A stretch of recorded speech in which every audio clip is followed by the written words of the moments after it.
Doctor صاحب، انسان کو عقل عطا کی گئی ہے اور دیگر جو مخلوقات ہیں ان کو اس سے محروم رکھا گیا ہے. اس پہ کچھ روشنی فرمائیے. اور انسان سے جو جواب دہی کا تصور ہے اور یہ جواب دہی کے چکر میں پڑا ہوا ہے، اس کی وجہ جو ہے اس کو دی گئی عقل ہے.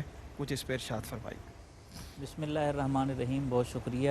انسان کو صرف عقل نہیں دی گئی بلکہ بہت ساری چیزیں دی گئی ہیں، ان میں سے ایک عقل بھی ہے. ٹھیک. سوال اور اس کی وجہ امتیاز جو ہے اس میں ایک حد تک دائرہ کار جو ہے وہ عقل کا بھی ہے.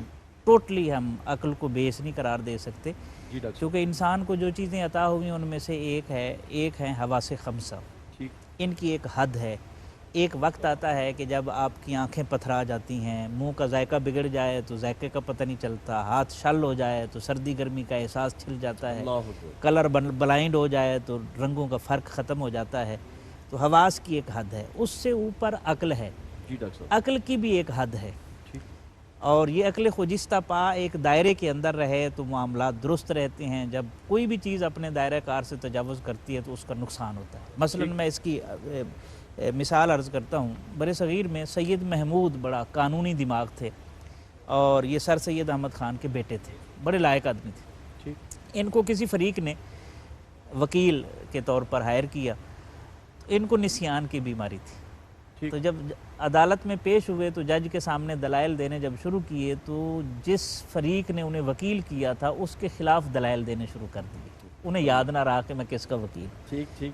کافی سارے دلائل دے چکے. تو جب ان دوسرے فریق کو پتہ چلا یہ تو ہم رول جائیں گے، تو انہوں نے ایک پرچی لکھی اور کسی طریقے سے پیغام پہنچایا. تو پرچی پڑھی تو جج کی طرف دیکھا اور مسکرا کے کہنے لگے، جج صاحب اس فریق کے حق میں بس اتنا ہی کہا جا سکتا تھا، ٹھیک. اصل بات یہ ہے. صحیح. تو عقل کا کام، آپ کے دل میں واہ واہ. دماغ میں کوئی بات آئی ہے، عقل اس کے لیے جسٹیفیکیشن ڈھونڈتی ہے. ٹھیک ہے. ٹھیک ہے. تو عقل کے ایک پہلو یہ بھی ہے. عقل سے اوپر وجدان ہے جسے ہم چھٹی حس کہتے ہیں، جی ڈاکٹر صاحب. اور اس سے اوپر جو ہے وہ وحی ہے. واہ واہ واہ واہ. سبحان مومن اللہ. کا جو امتیاز ہے وہ وحی کی وجہ سے ہے. کیا اور ایک اور بات ذہن میں رہے کہ اگر آپ عقل، اسلام اور سائنس کو دیکھیں تو ان میں بنیادی فرق کیا ہے. ایک تو بنیاد میں فرق ہے. جی ڈاکٹر صاحب. سائنس کا موضوع علم ہے اور اسلام کا موضوع ایمان ہے. ٹھیک.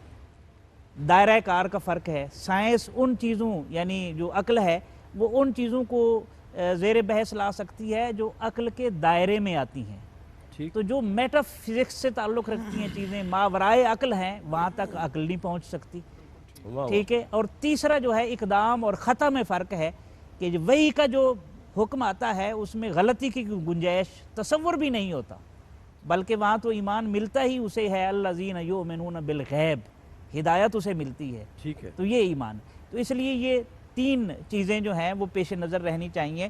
یہی وجہ ہے علامہ اقبال نے بڑے خوبصورت انداز میں اس حقیقت کی وضاحت فرماتے ہوئے کہا تھا، اچھا ہے دل کے ساتھ رہے پاس بانے عقل، لیکن کبھی کبھی اسے تنہا بھی چھوڑ دے. کچھ مرحلے ایسے ہیں جو عقل سے طے ہی نہیں ہو سکتے، وہ عشق سے طے ہوتے ہیں، اور اسی کے ذریعے سے انسان سرخرو ہوتا ہے. علامہ نے تو عقل کے حوالے سے بہت کچھ کہا ہے اور اس پہ کچھ چاہیں گے کہ آپ کی ضرور. عقل کو آستاں سے دور نہیں، اس کی اس کی تقدیر تقدیر میں حضور حضور نہیں. اس پہ بھی بات کریں گے.